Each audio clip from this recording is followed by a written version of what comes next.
Hello guys, welcome back to my channel multitasking mom Shravani. So ఈ video వచ్చేసి నా results video అన్నమాట. Sem 1 results నిన్న night 8:30 around అలా వచ్చాయి.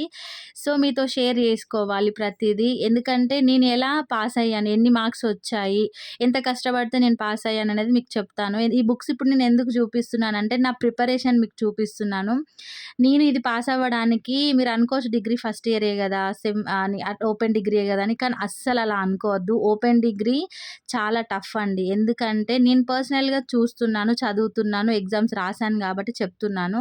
అది అంబేద్కర్ ఓపెన్ యూనివర్సిటీలో ఇంకా టఫ్. ఎందుకంటే మనకి సండే క్లాసెస్ అనేవి అంత డెప్త్‌గా కూడా ఉండవు. మన సెల్ఫ్ ప్రిపరేషన్ 90% ఉండాలి. 10% వాళ్ళు చెప్పినా కూడా 90% సెల్ఫ్ ప్రిపరేషన్ ఖచ్చితంగా ఉండాలి.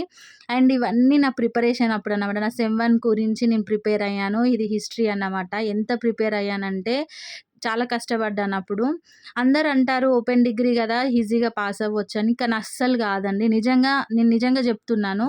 ఎగ్జామ్స్ అనేవి చాలా స్ట్రిక్ట్‌గా జరుగుతాయి. ఈ చిట్టీలు కొట్టడానికి ఛాన్స్ ఉండదు. ఒకవేళ చిట్టీలు కొట్టినా కూడా ఖచ్చితంగా దొరికిపోతారు. దొరికిపోతే మాత్రం హాల్ టికెట్, ఎగ్జామ్ పేపర్ అన్నీ తీసుకుంటారు. అందుకనే చాలామంది ఫెయిల్ అవుతారన్నమాట. చాలామంది ఏంటంటే కొందరైతే ఎగ్జామ్స్ రాయడానికి కూడా రాలేదప్పుడు. ఇంకా ఎగ్జామ్స్ కరెక్షన్ కూడా చాలా స్ట్రిక్ట్‌గా జరుగుతాయి. ఎందుకంటే నాకు సార్ వాళ్ళు చెప్పారన్నమాట. లైక్ కరెక్షన్ కూడా స్ట్రిక్ట్‌గా జరుగుతది. ఎగ్జామ్స్ కూడా స్ట్రిక్ట్‌గా జరుగుతాయి. ఫస్ట్ నుంచే వాళ్ళు చెప్తూ వచ్చారు. మీరు చదివితేనే పాస్ అవుతారమ్మా, చదవండి అని. సో సేమ్ వాళ్ళు చెప్పినట్టే జరిగింది. ఎగ్జామ్స్ అనేవి చాలా స్ట్రిక్ట్‌గా జరిగినాయి. సో నేను చాలా ప్రిపేర్ అయ్యాను. చాలా అంటే ఇంకా నిజంగా హార్డ్ వర్క్ అనేది బానే చేశాను. ఎగ్జామ్స్ ప్రజెంటేషన్ కూడా నీట్‌గా రాశాను. సో నేను మీకు ఫర్దర్ వీడియోస్‌లో టిప్స్ కూడా చెప్తాను. నాకు ఏ గ్రేడ్ వచ్చిందో కూడా నేను లాస్ట్‌లో మీకు చూపిస్తాను. నా రిజల్ట్స్ రియాక్షన్ కూడా ఇందులో నేను లాస్ట్ యాడ్ చేశాను. నిజంగా గైస్ ఎప్పుడు తిన్నానో, ఎప్పుడు పడుకున్నానో కూడా తెలీదు. ఆ విధంగా ప్రిపేర్ అయ్యాను. సో నా కష్టానికి తగ్గ ఫలితము నాకు దేవుడు ఇచ్చాడని నమ్ముతున్నాను. ఎందుకంటే నేను ఒక హౌస్ వైఫ్‌ని. ఇంట్లో పనులు చేసుకుంటూ, పిల్లల్ని చూసుకుంటూ, సండే కాలేజ్‌కెళ్ళొస్తూ, నేను ఇంట్లో ప్రిపేర్ అయ్యి సెల్ఫ్ ప్రిపరేషనే నన్నడిగితే నేను సెల్ఫ్ ప్రిపరేషనే చాలా చేసుకున్నాను. ఎందుకంటే దానికి ఆన్సర్స్ వెతుక్కోవడము, ఎక్కడ ఆ లెసన్స్‌ని నేను మళ్ళీ అర్థం చేసుకోవడం. సో ఇవన్నీ జరిగిందన్నమాట. అంత కష్టపడ్డాను. సో ఇది నా రిజల్ట్స్ చూసుకున్నాను నిన్న. నా ఫ్రెండ్ నేను కుకింగ్ చేస్తున్నప్పుడు నాకు కాల్ చేసింది. లైక్ రిజల్ట్స్ వచ్చాయి చూసుకో అంటే నేను అప్పుడే ఇంకా చూసుకుంటున్నాను. ఇంకా బ్లర్ చేశాను. ఎందుకంటే డీటెయిల్స్ అనేవి సోషల్ మీడియాలో పెట్టొద్దు కదా. అందుకే హాల్ టికెట్ నెంబర్ అవన్నీ వద్దు అనేసి నేను బ్లర్ చేశాను. గైస్ నాకైతే ఏ గ్రేడ్ వచ్చిందన్నమాట. టోటల్ సీజీపీఏ ఏ గ్రేడ్ అన్నమాట. అవుట్ ఆఫ్ 10 పాయింట్స్ 8.0 వచ్చాయి.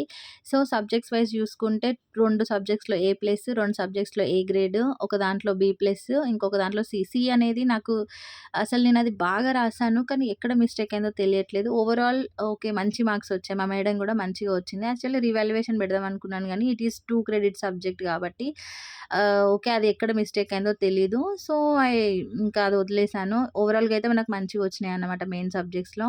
నాకైతే హ్యాపీగా అనిపించింది. దేవుడు నేను పడ్డ కష్టానికి మంచి ఫలితాన్ని ఇచ్చాడు అనుకున్నాను. సో నేను టిప్స్ కొన్ని ఫాలో అయ్యాను. మీకు చెప్పాను కదా రిజల్ట్స్ వచ్చినాక మీకు షేర్ చేస్తానని. నేను ఎలాంటి టిప్స్ ఫాలో అయ్యి ఇలా మార్క్స్ తెచ్చుకున్నాననేది మీకు ఫర్దర్‌గా నేను పోస్ట్ చేస్తాను. అవి చాలా మందికి యూజ్ అవుతదన్నమాట. అండ్ నా రిజల్ట్స్ అనేవి ఇవి గైస్. సో నాకు చాలా హ్యాపీగా ఉంది. అండ్ ఆ రియాక్షన్ కూడా చూడండి. పిల్లలు కూడా ఉంటారు పక్కన. Yes, fast. Thank you, God.